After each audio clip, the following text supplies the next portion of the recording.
Alguma vez você já se perguntou o que é a alma? Será que a alma existe? O que é a mente? Onde está a minha mente? O meu cérebro é a minha mente ou meu cérebro é apenas a morada da minha mente? A mente é algo imaterial. Bem, este assunto está dentro do campo da filosofia da mente, onde as perguntas são essas aí que eu fiz para você. Mas antes de aprofundar neste assunto, deixa eu me apresentar. Olá, seja bem-vindo ao canal O Aprendiz de Filósofo. Eu sou Josinácio, tudo bem com você? Espero que você esteja bem. O assunto de hoje eu vou abordar sobre a dualidade entre o corpo e a alma. Vou fazer de forma simples e resumida aqui para você entender este assunto. Independente se você acredita em Deus ou não, os problemas mentais ou psíquicos, eles vão continuar existindo. Não é à toa que o nosso século está sendo conhecido como o século da depressão, da melancolia, ou o século onde as pessoas estão mais se suicidando ou se matando. Por quê?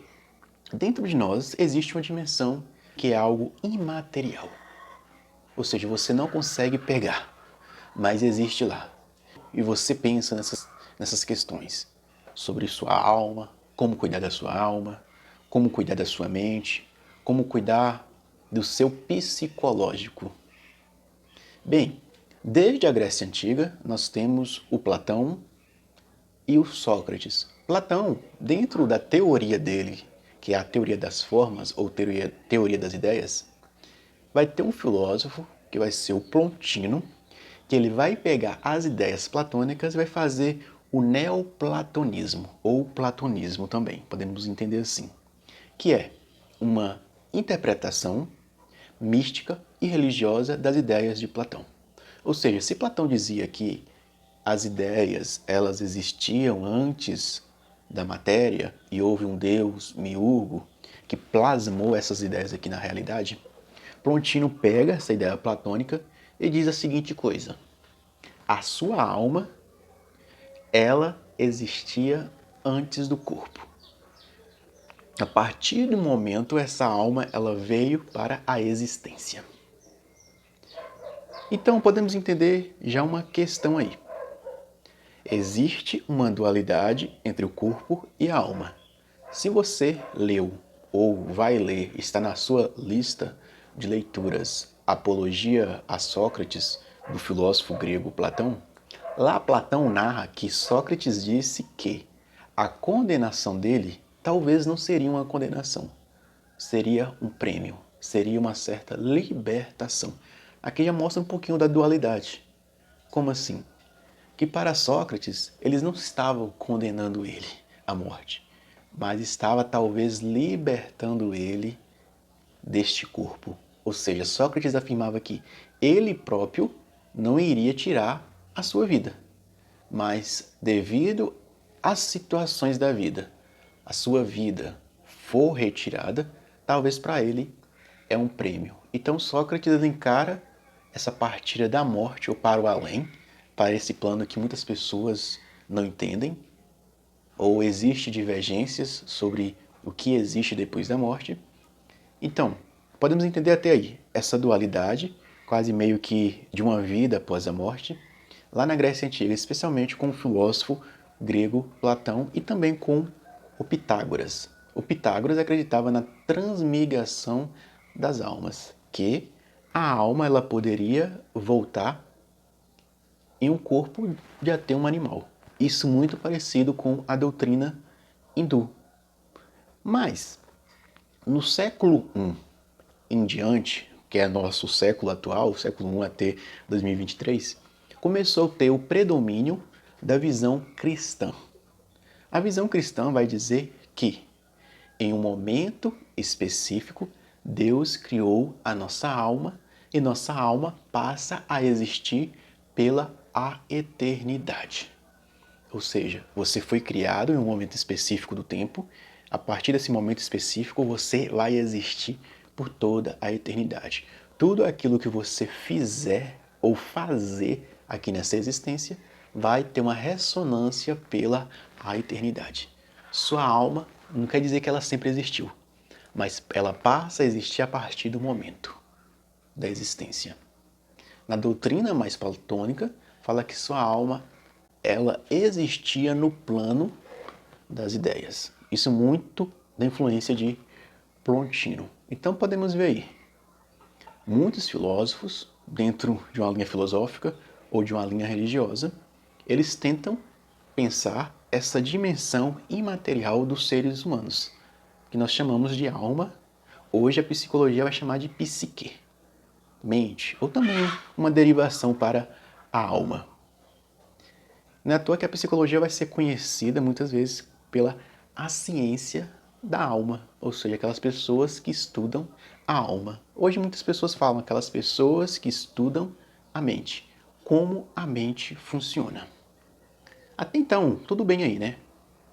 Mas nós temos hoje também uma visão um pouco materialista, que desde a Grécia Antiga ela já estava vindo, com Demócrito e também o Epicuro e um pouco do Aristóteles.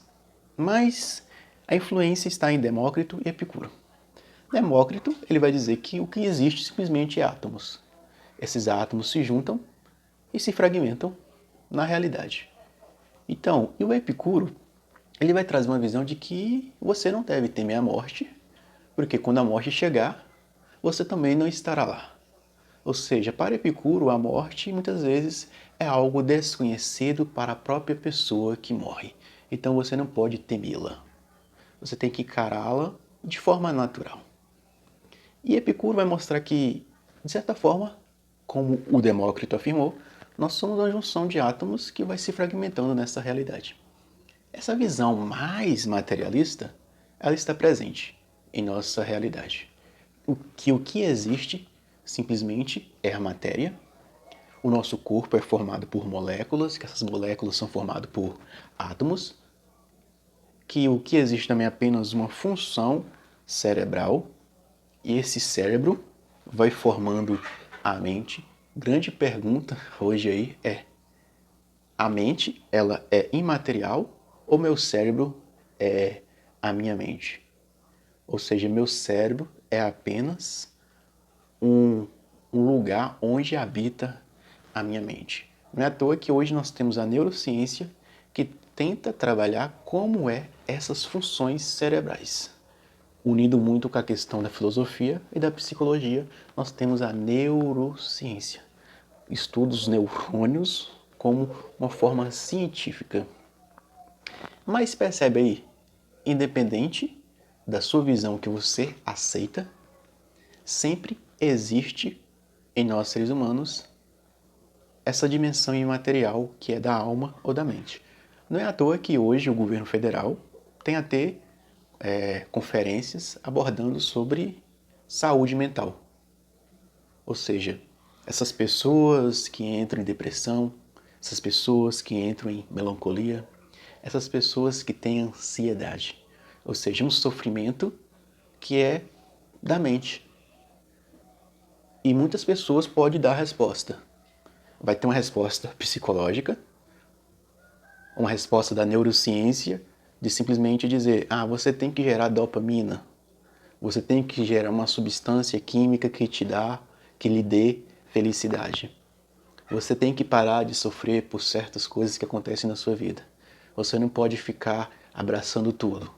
Essas respostas para acalmar esse lado imaterial de nós seres humanos.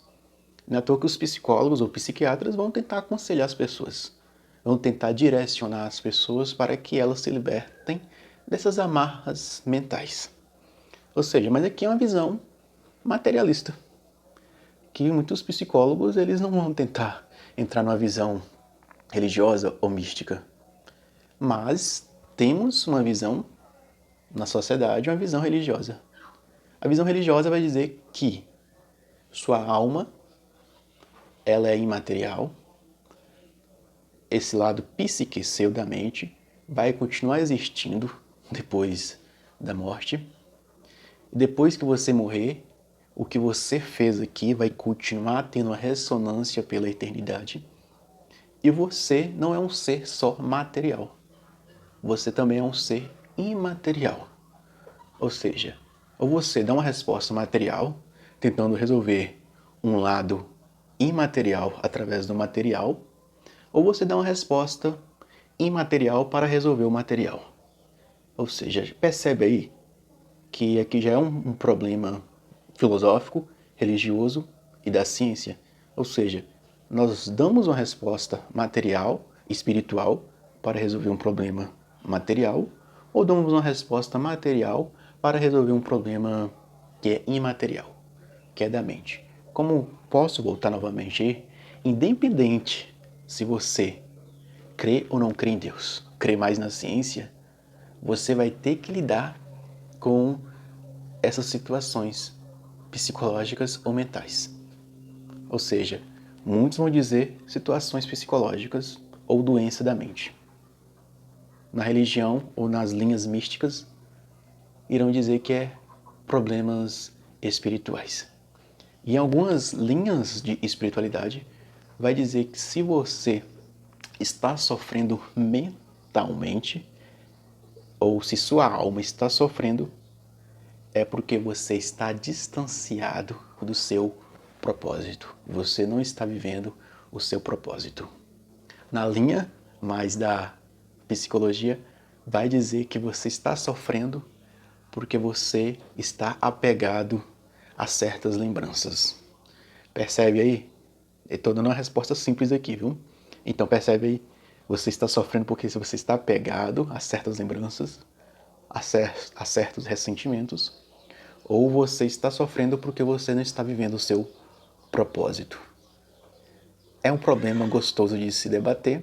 Espero que esse conteúdo ajudou você na sua busca espiritual ou psicológica. Bons estudos de filosofia e eu fui.